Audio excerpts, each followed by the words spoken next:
Meus amados irmãos e irmãs, celebrando com alegria esta Eucaristia, fazemos esta memória solene de Nossa Senhora, que foi elevada ao céu, que foi assumida ao céu.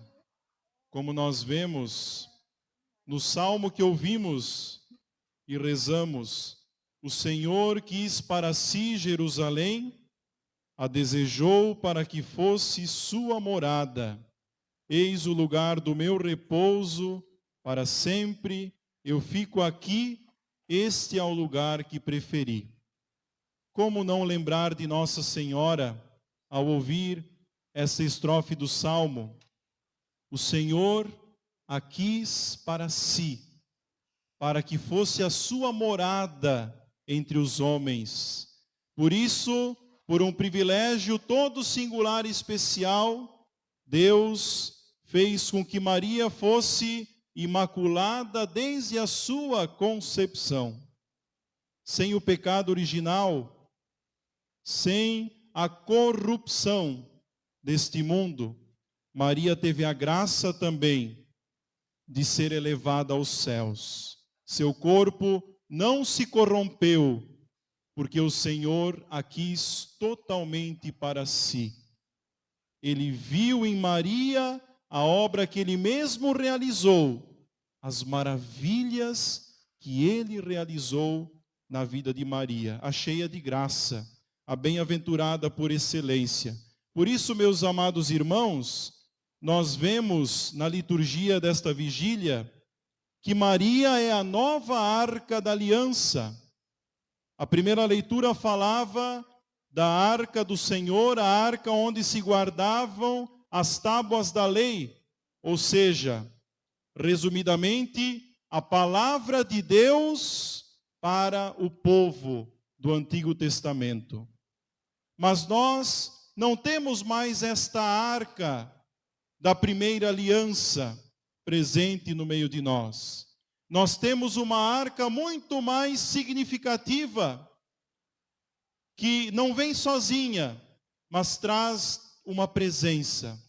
Não mais as tábuas da lei, mas a própria lei em pessoa, a própria palavra encarnada. A Virgem Maria é a arca da nova aliança, pois ela teve a graça de trazer em seu ventre o autor da nova aliança. Louvado seja Deus, porque temos uma mãe, uma mulher, primeira cristã, que nos ensina a guardar a palavra em nossa vida também. Nos ensina a sermos arca da aliança também, arca do Senhor, portadores de Deus no nosso coração, no nosso interior. Pois afinal, meus irmãos, a Virgem Maria, é claro, foi privilegiada, tem toda uma singularidade, mas nós, mesmo com o pecado, mesmo nas nossas misérias humanas, temos a graça de ter Deus dentro de nós, de sermos santuários de Deus, arcas da aliança, que podemos levar Deus para os nossos irmãos, para as nossas irmãs. O Senhor insiste em habitar em nosso coração quando anuncia a sua palavra para nós e os nossos ouvidos se abrem, o nosso coração se abre. O Senhor insiste em habitar dentro de nós quando nós o recebemos na Eucaristia, ou se não podemos receber o Cristo na Eucaristia, pelo menos o adoramos e o desejamos presente dentro de nós. Por isso nós também podemos ser esta arca. A arca da aliança, que não fica parada, que não fica embelezando apenas um espaço, um ambiente. Maria não foi esta arca da aliança apenas para embelezar o mundo.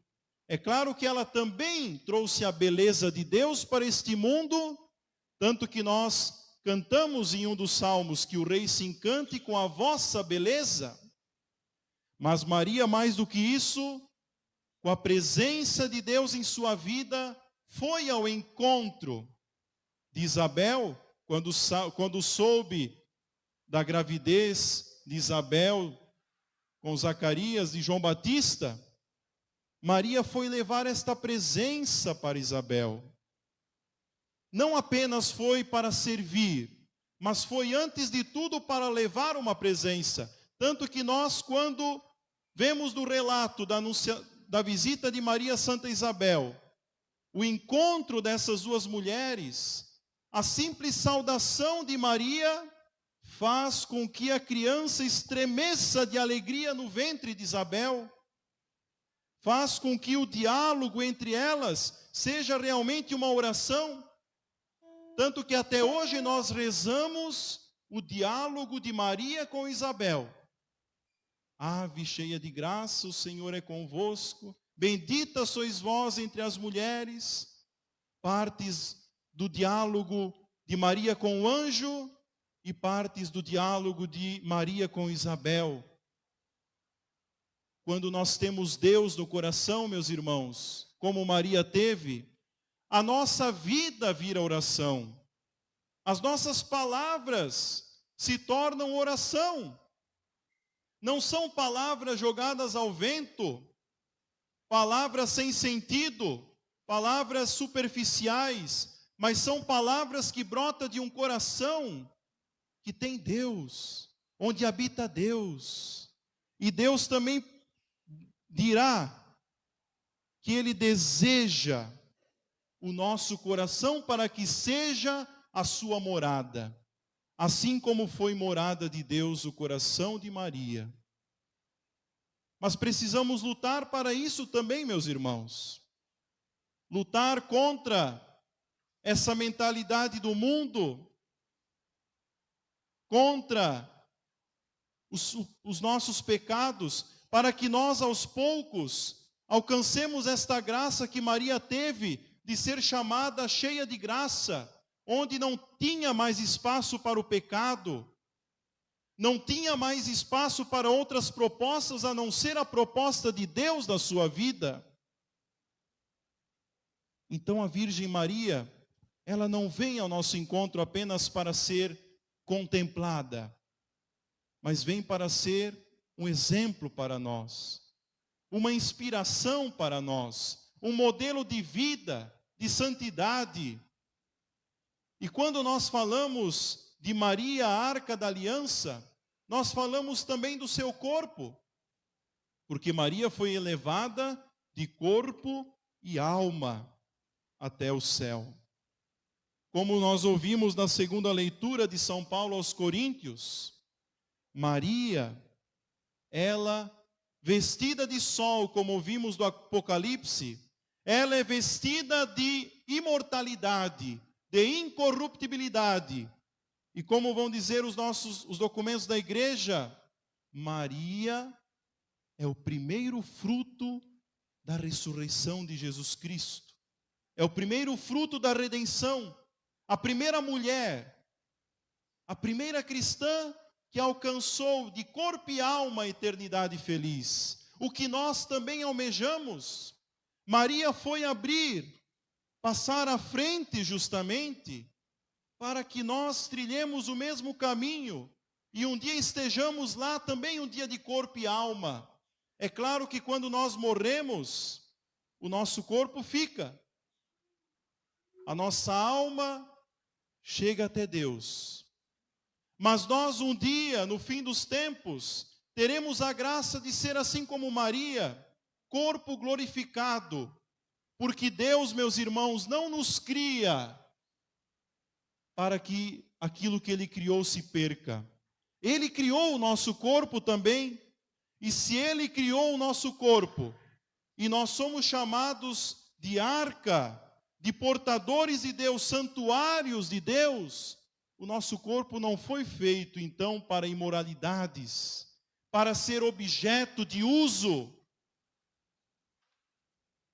mas foi feito para a santidade, foi feito para o céu, Nós professamos todos os domingos aqui, creio na ressurreição da carne também. E assim nós, de fato, meus irmãos, viveremos como Maria, cuidando da nossa alma. A minha alma engrandece o Senhor, o meu espírito exulta de alegria, mas cuidando também do nosso corpo, porque é templo de Deus, é santuário de Deus, é território santo. Foi feito para ser um instrumento da graça. Com o nosso corpo nós podemos servir o nosso irmão. Com o nosso corpo nós podemos ir ao encontro dos nossos irmãos e levar esta presença sagrada de Deus, porque nós somos esta arca da aliança, mesmo com nossos pecados. Deus habita em nós, Deus faz maravilhas, porque na fraqueza a força de Deus se manifesta. Na nossa pequenez, Maria, na sua humildade, foi onde que Deus fez maravilhas. Ela apresentou a sua pequenez e Deus apresentou o maior presente para a humanidade, o seu Filho Jesus, que veio através de uma pobre serva, sem o pecado, é claro, mas era pequena, aos olhos do mundo insignificante, esquecida, escondida, mas aos olhos de Deus, a mais bela flor do jardim de Deus, como dizem tantos hinos da igreja. Por isso, meus irmãos, Maria é feliz, porque a Arca da Aliança cuidou da sua alma, cuidou do seu corpo como um território santo, por isso ela é feliz. Como nós ouvimos do Evangelho de Lucas, que foi proclamado: feliz o ventre que te trouxe ao mundo, sim. Felizes os seios que te amamentaram, sim. Jesus deu felicidade à Virgem Maria, por ela tê-lo gerado para este mundo. Mas Maria não ficou somente nisso. Maria compreendeu que ela tinha que ser uma discípula de Jesus também.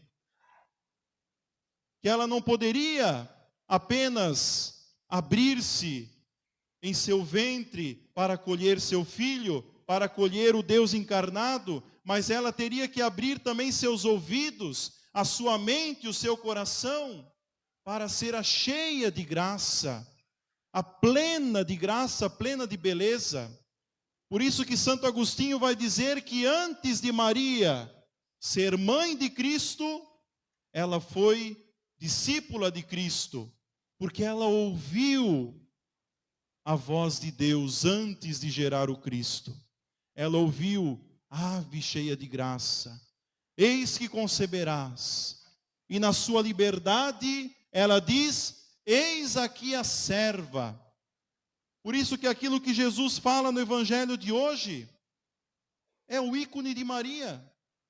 É aquilo que viveu Maria. Muito mais felizes são aqueles que ouvem a palavra de Deus e a põem em prática. Maria ouviu a palavra de Deus, aderiu à proposta desta mesma palavra e pôs em prática, dizendo: eis aqui a serva. E ela se tornou feliz, se tornou bem-aventurada. Ela mesma cantou no Magnificat: de agora em diante, as gerações me chamarão de bem-aventurada. Ela não disse por ela mesma, mas o próprio Espírito Santo a inspirou para dizer isto.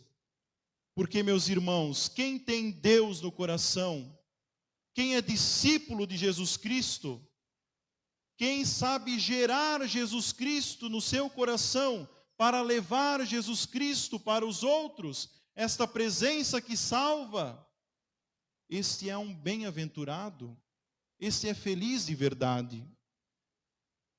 Aqui nós encontramos a verdadeira felicidade, o verdadeiro sentido para a nossa vida.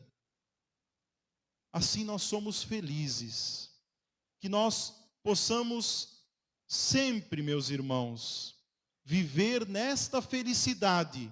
Felicidade que não é só de sorrisos largos. Muitas vezes nós nos entristecemos, nós passamos dificuldades, até mesmo na comunidade, mas isto não tira a nossa alegria interior de ter Deus junto de nós. Pode vir qualquer tribulação, qualquer tempestade, a alegria de ter Deus no coração, nós não perdemos, porque Ele jamais nos deixa, Ele jamais se afasta de nós. E Maria compreendeu isso, porque foi serva, foi discípula, e hoje ela é feliz na glória eterna e nos ajuda a seguirmos esse mesmo caminho de felicidade. Que nós aprendamos, meus irmãos, a sermos felizes como Maria, homens e mulheres abertos, totalmente abertos, disponíveis à vontade de Deus, para assim levarmos a alegria que não se acaba, que não passa neste mundo, que é a presença de Cristo em nossas vidas.